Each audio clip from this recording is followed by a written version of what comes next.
September 30th, 1955, State Route 466, California. A silver Porsche Spyder lies twisted on the side of the road, smoke rising from its crushed frame. Inside, America's brightest star is dying. A young paramedic arrives on scene, barely 23 years old. He cradles the broken body of James Dean in his arms. Dean whispers something. 7 words. 7 words that would haunt this man for half a century. 7 words he would never repeat to anyone. Not to the police. Not to his wife. Not even to his own children. 50 years of silence. 50 years of torment. This is the story of what James Dean said in his final moments, and why the only man who heard it chose to take it to his grave. Here is the story. The fall of 1955 was a strange time in America. The war was over. Eisenhower was in the White House. Families were moving to the suburbs, buying televisions, living the dream. But underneath that polished surface, something was stirring. A rebellion, a restlessness. And James Dean was the face of it. At 24 years old, he had already become a legend. East of Eden had made him a star. Rebel Without a Cause had made him an icon. He was dangerous. He was vulnerable. He was everything parents feared and everything teenagers wanted to be. When he walked into a room, the air changed. When he looked at the camera, you felt like he could see straight into your soul. But Dean was tired. Bone tired. The kind of tired that comes from living too fast, feeling too much, burning too bright. He had just wrapped filming on Giant, his third and final film. He didn't know it would be his last. None of us ever do.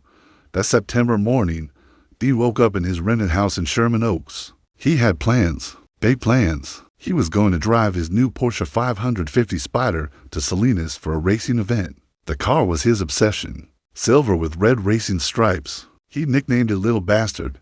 Some said it was cursed from the moment he bought it. Others said Dean was the curse. His mechanic, Rolf Wutherick, would ride with him. His friend Bill Hickman would follow in a station wagon with Dean's other Porsche. It was supposed to be an adventure, a break from the madness of Hollywood, a chance to feel free. They left around 1:30 in the afternoon. The California sun was high and merciless. Dean wore a white t-shirt, red windbreaker, and his trademark boots. He looked like he always did, young, restless. Alive. The drive was smooth at first. Dean pushed the Spyder hard, the way he pushed everything in his life. Too hard, too fast. By the time they reached the small town of Colame, the sun was beginning its descent. The sky was turning gold and purple, beautiful. The kind of beauty that makes you forget how dangerous the world really is. At 5:45 p.m., Dean approached the intersection of Route 466 and Route 41.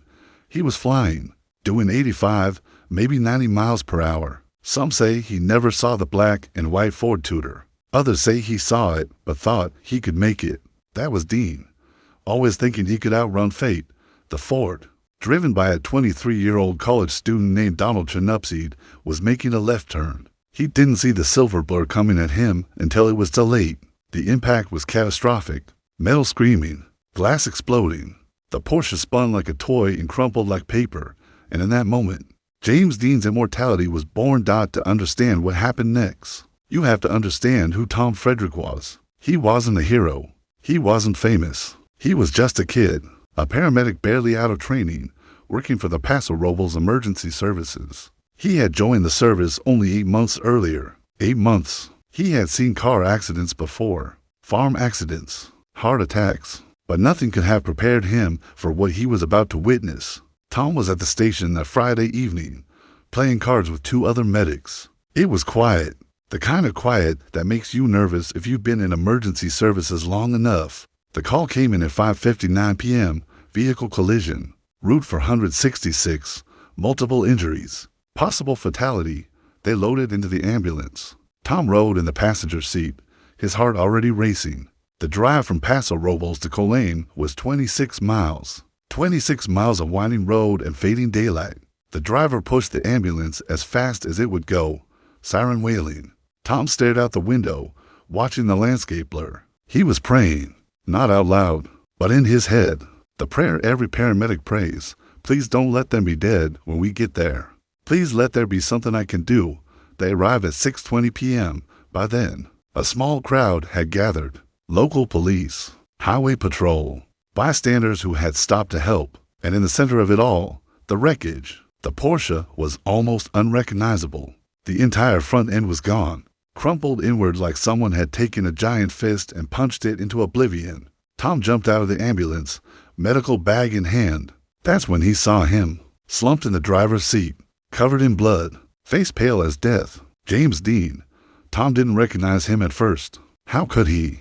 The face that had filled movie screens across America was now broken and swollen. But someone in the crowd whispered it. That's James Dean, the actor. Oh God, that's James Dean. Tom's hands started to shake. He forced them to stop. Training took over. He moved to the car. Rolf Wutherick, the mechanic, had already been pulled from the wreckage. He was alive, screaming in pain but alive. Dean was still trapped, his legs pinned beneath the crushed dashboard, his neck bent at an unnatural angle.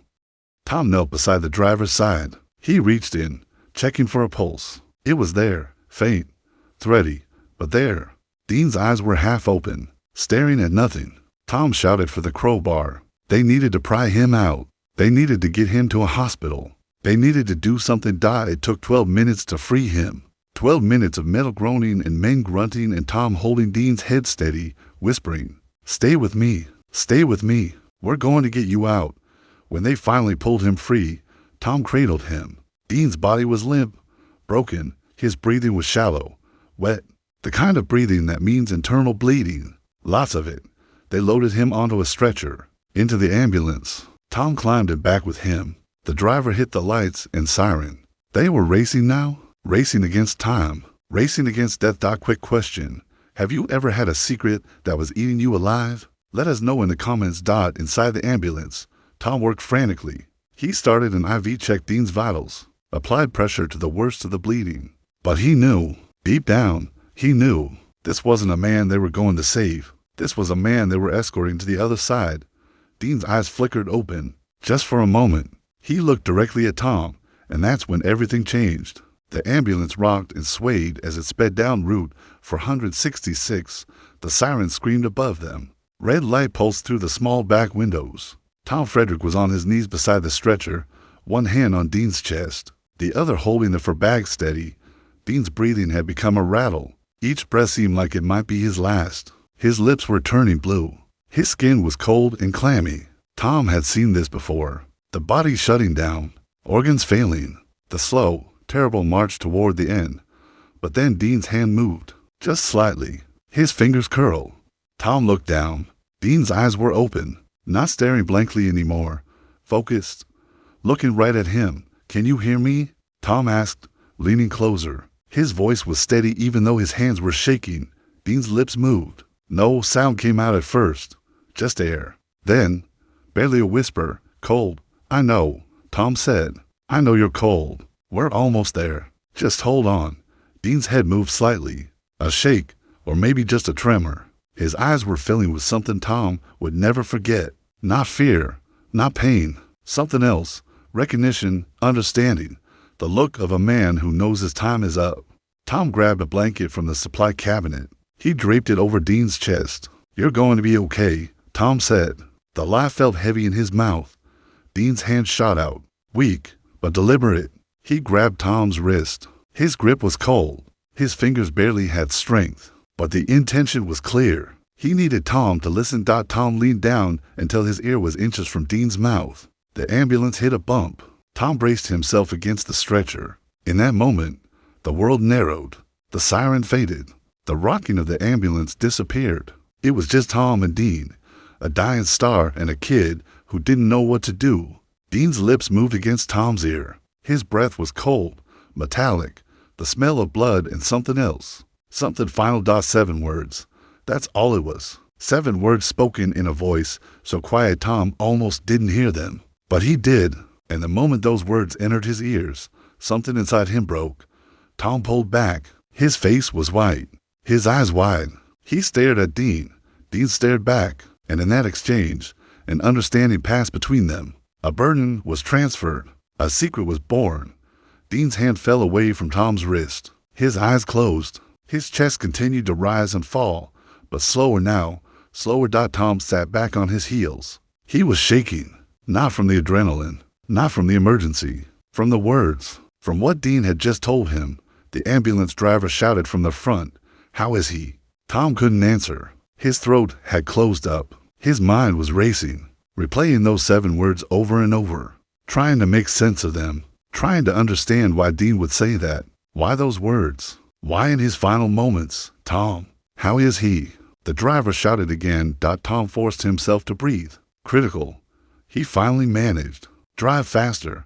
But Tom knew it didn't matter. Dean was already gone. Maybe not physically, not yet, but the light behind his eyes had dimmed. Whatever spark had made him James Dean, whatever fire had burned so bright it changed American cinema, was flickering out.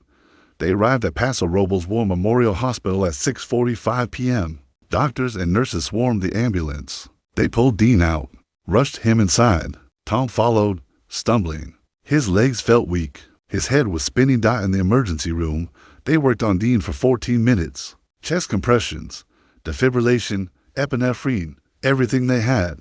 But it was futile. At 6:59 p.m., the doctor looked at the clock and called it. Time of death, 6:59 p.m., September 30th, 1955. James Dean was dead, at 24 years old, at the height of his fame, at the peak of his power. Tom stood in the corner of the emergency room, covered in Dean's blood, staring at the sheet they had pulled over his face. The nurses were cleaning up. The doctors were filing paperwork. Everyone was moving on, but Tom couldn't move. He was frozen, trapped in that moment in the ambulance, trapped by those 7 words. A police officer approached him, notebook in hand. "You were with him in the ambulance?" Tom nodded. Did he say anything? Any last words? Tom's mouth opened. The truth was right there, right on the tip of his tongue. But something stopped him. Some instinct, some voice in his head that said, Don't tell them. This isn't yours to share." "No," Tom said. He didn't say anything. He was unconscious. The lie came easily, too easily. And in that moment, Tom Frederick made a decision that would haunt him for the next 50 years. He would keep the secret. He would carry the burden. He would never tell anyone what James Dean had whispered to him in his final moments. But why? What could Dean have possibly said that was so terrible, so profound, so dangerous? That Tom felt he had no choice but to bury it. The officer nodded, made a note, and walked away. Tom was left standing there, alone, the weight of the secret already pressing down on his chest like a stone. Tom Frederick left the hospital that night and drove home in silence. He didn't turn on the radio. He couldn't bear to hear music. He couldn't bear to hear anything. His wife, Mary, was waiting for him. She took one look at his face and knew something had happened. Something bad. There was an accident, Tom said. His voice was flat, empty. "James Dean, he's dead," Mary gasped. She covered her mouth. "Oh my God, were you there?" Tom nodded. He went to the bathroom, washed Dean's blood off his hands, watched the water run red, then pink, then clear. But he couldn't wash away the words. They were burned into his memory, permanent. Over the next few days, the world went into mourning. James Dean's death was front-page news. Life magazine ran a cover story. Fans held vigils. Hollywood was in shock. Everyone wanted to know the details. What happened? Did he suffer? What were his last words? Reporters tracked down everyone who had been at the scene. The police, the doctors, the witnesses, and Tom. They called him, showed up at his house, begged him for information. "You were with him. You held him. He must have said something." Every time, Tom said the same thing. He was unconscious. He didn't speak. The lie became easier with repetition, but it also became heavier. Each time he told it, he felt the weight increase, the guilt, the burden, the knowledge that he was keeping something from the world, something important. Tom's wife noticed the change in him. He stopped sleeping. He started drinking, not heavily, but enough to dull the edges, enough to quiet the voice in his head that kept repeating those 7 words. "What's wrong?" Mary would ask. "You've been different since that night." "I'm fine," Tom would say. Another lie. Months turned into years. Tom quit the paramedic service. He couldn't do it anymore. Every call reminded him of Dean, every broken body, every dying breath. He got a job at a hardware store. Something normal, something safe, something that didn't involve death. He and Mary had children, 3 of them. Tom was a good father, present, loving, but there was always something distant in his eyes, something unreachable. His kids would ask him about James Dean sometimes. Everyone knew their dad had been there, had held him, had been the last person to see him alive besides the doctors. "What was it like, Dad?" his oldest son asked once. Tom stared into the distance. "It was sad," he said. "He was just a kid, like you." "Did he say anything?" Tom's jaw tightened. "No, nothing." The years rolled on. The 1960s, the 1970s, the 1980s.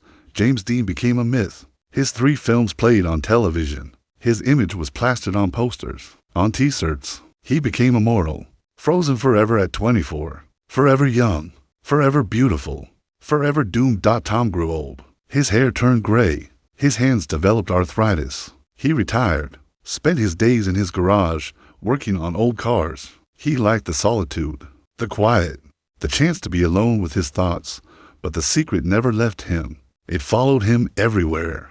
In the quiet moments, in the dark hours before dawn, in his dreams. By the early 2000s, Tom was in his 70s. His wife had passed away. His children were grown with families of their own. He was alone, and the weight of the secret was crushing him.